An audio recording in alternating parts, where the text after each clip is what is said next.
Welcome. In front of me is a Samsung Galaxy Z Fold 8, and today I will be showing you how you can capture a screenshot on this device.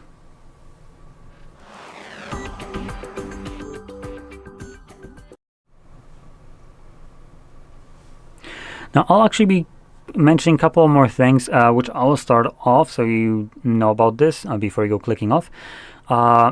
I will be mentioning later on about specific feature of Android that basically prevents you from being able to capture a screenshot as well as screen recordings. I'll explain why that is and potentially maybe give you some workarounds to this. But let's start off with the actual screenshots themselves. So for that purpose, first thing you'll want to do is open up the content that you wish to capture. I'll be capturing a home screen as an example, which is already open and visible, which is a very important part. The content that you want to capture as a screenshot needs to be right now visible on your screen. Once it is, press the power button and the volume down at the same time, like so. Just a single click of them and it captures a screenshot, gives you edit, tag, share, and what was the last one? And Google Lens options along with T right here above that, which is going to detect text in a screenshot if there is one, like for instance here for the labels of these icons. And now you can capture a screenshot on the internal or external display, or the cover one as I should probably call it, and it works the same exact way. There's no difference. As you can see, I can also capture it the same thing. Nothing's changing. It will just obviously capture a screenshot of the screen that you're using at the moment. So that's one. And once you capture any of these screenshots, you can find all of them by going into your either gallery or Google Photos that we have right here in the Google folder. I will stick with gallery just because it's from Samsung and just because it's not Google, and also because I hate Google. Anyway, in here, we typically would be located in the first tab right over here, which is Pictures, which counterintuitively stores screenshots. So that will be one place where you can find it. And if you're looking for screenshots that have captured some time ago, it might be much easier for you to go into the second tab right here, which is Collections, I believe, right? Oh, Albums, sorry. And in Albums, you'll find Screen Recordings. Nope, not what I'm looking for. Oh, there we go, Screenshots. So there we go. We have Screenshots album, and in here you'll find only screenshots. Here's the cover display. That's why it's has the black bars. And here are the two screenshots of just the internal display that I have taken throughout the video. So that's how you capture screenshots. Pretty easy. Now let's move on to limitations. Actually, one more thing that I do want to mention for people that want to capture consecutive screenshots one after another. To get rid of them, you can just swipe from a side to get rid of them. As you can see, they immediately disappear when you do so, instead of staying around, sticking for like 5 seconds or so. But in any case, so moving to the limitations, you will encounter, for instance, probably most commonly in bank applications, the bank application blocking you from being able to capture a screenshot. I can potentially demonstrate this, I think at least, with applications that I have deleted myself from here. So I guess I won't be able to show this. Is there Spotify? Maybe? No. Okay, I deleted both of these crappy applications, so I guess I won't be able to show this because they were annoying me. So I will mention this. Things like, for instance, bank applications will block it. So when you try to capture a screenshot of a confirmation of a payment, you'll get a pop-up somewhere right here at the bottom that you basically can't capture a screenshot in said applications. For screenshot purpose alone, there is no way to circumvent this. But for bank applications themselves, if you're trying to specifically capture something like a confirmation, what you usually can do instead is find that the transaction that you're trying to capture as a confirmation, have it open with all of its info associated with that specific transaction, and in there you'll find somewhere probably 3 dots in the top right corner, and when you click on it, it will give you the option to essentially download a confirmation of a payment. There will be other options as well, but you're looking for something that would imply that it's going to download a confirmation. This will download a PDF file which you can then share, and it's the actual confirmation of that transaction. So this is one circumvention.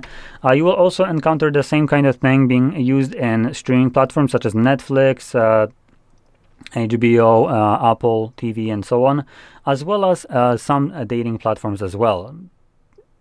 I don't think Tinder doesn't use it, but there is one that does use it. In any case, for streaming platforms, I consider this to be kind of unacceptable because I personally don't own any accounts with any of these platforms, so I have never agreed to terms of service or use with them. And these applications, for instance, Netflix comes pre-installed with a lot of phones, such as, for instance, this one. And I find it problematic that an application that I never given any permission whatsoever has the ability to change how my device and what I can do on that device subsequently basically defines that. Now, on top of that, what it's trying to prevent me from doing is taking a screenshot or recording a screen because it's afraid for its own safety, not mine, and piracy specifically, which automatically flags me as a criminal because I would want to capture a screenshot, which automatically is flagged as a piracy kind of thing. But fair use exists for a fucking reason, and it is so I can capture a damn screenshot or screen recording of a show or movie, even though it's copyrighted content, without any kind of legal problems, because fair use exists for exactly that goddamn reason. And these applications decide to remove that ability from me just because they feel like it, without ever even consulting me or asking me for that on my own device. So I will be showing you how you can circumvent that just because fuck them. And yeah, now when it comes onto those dating platforms, I would think that is actually fair. I mean, those are usually you'd probably try to capture a picture of someone else that never consented to that. So this is just kind of, preventing you from that. So whatever. In any case, for the platforms though, like the streaming ones, screw them. Anyway, so we're going to be using our browser, and I'll be quickly showing you how you can potentially find a workaround to this. You won't be able to capture a screenshot in said application, but you will be able to find alternative ways to access this anyways. And what I want to do is use Google search for this. So I do have a Google search selected. Give me a sec. My monitor turned off for some moronic reason, which means I can't see the camera. There we go. So, and here what I'm going to be searching for is a website called PStreamMOV, but I'm going to be looking for alternatives. The reason for that is this site no longer exists. It was a pretty good one, even though the name was unfortunate. The service was pretty good. It basically acted as all these streaming platforms put together for free without needing any kind of account, subscriptions, or anything like that. It is, by all intents and purposes, if you don't have a subscription to said content, like for instance, I don't know, Stranger Things, meaning subscription to Netflix, and you're going to view it there, would be considered piracy. But, if buying is an owning, then I couldn't give a shit less what Netflix thinks. So, search P.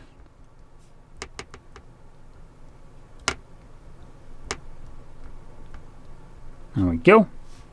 Now you do want to primarily use Google search for this, as long as this will work, because Google search has Reddit results. That is not the case for every search engine, as it's, I believe, specific deal that Google has with Reddit to actually show results from Reddit on the search page.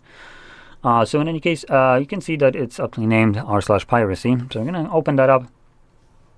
No, I don't want this. And in here, you can see we have a couple links that you can utilize for this. I have no idea if any of them actually work. The purpose of showing you this isn't to actually give you a, spoon feed you with specific site to go and view this. It's more to teach you how to find other sites. Now, you can search for any kind of inquiry that would basically imply that you want to find this kind of content through different terms. For instance, things like free alternatives to any kind of streaming platform you want to name, or for instance alternatives to popcorn time, or alternatives to cloud stream. Those used to be applications for Android that basically did the same thing, but now we can just use web pages, and it also works just fine. Now, like I said, none of these potentially work. I haven't checked all of them, but regardless, if depending on how you search for it, you will find a 4-letter.net website like this one, in which you will find indexing on all these sites. There's dozens of them, along with their backup domains, so you can find whichever one works best for you from the list of like slew of them, and yeah, use that till it gets taken down for basically copyright infringement, and then find another one. Now, going back to that r/piracy portion, right? Just for people that are worried, as far as I'm aware, and I'm in no way a lawyer, piracy could potentially apply here, depending on how you're viewing and capturing this. So if you don't own a subscription, I'm going to be using Netflix as an example, along with exclusive content, just for the simplicity of explanation. So if you're trying to capture and maybe view something like Stranger Things, and you don't have a Netflix subscription, that would actually, as far as I'm aware, be considered as piracy, as piracy doesn't just cover sharing copyrighted content, it also covers viewing that copyrighted content without technically having the right to. So by not having a subscription and viewing it here, this would potentially be piracy. Now, it's as much piracy as doing this kind of, probably search that you did as a kid, watch online free. So this is basically essentially the same crap. And chances that you will be found are probably slim to none right here. And if you still feel woozy about it, you can always use VPNs. Now, if you do an unsubscription and view it here, I believe that should be completely legally fine. As long as you have that subscription, you can potentially even maybe delete the Netflix application if you wanted to, just because you are paying for it. Doesn't mean that you need the application to spy on you, which is what it's doing, essentially. So this will kind of give you a little bit more privacy while still completely being in the legal bounds, I would say. Alternatively, I do have one last option that you can use that would kind of forego this altogether and use an application that you can find also on the browser. Could it maybe be also on Play Store? Let's quickly check.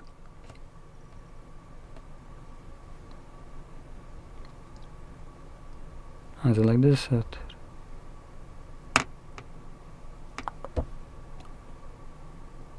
Oh, it is. So you could use this. This is basically essentially very similar. It's an application, but what it will allow you to do is connect to your other accounts. So for instance, through here, you could sign in to something like Netflix. And because this is in Netflix, so just to demonstrate it, the application itself allows me to capture screenshots. Even though you're still signed into Netflix, you're not using their application, which means that you also don't have a Netflix spying on you, and you are able to get back the right that you should have had from the beginning.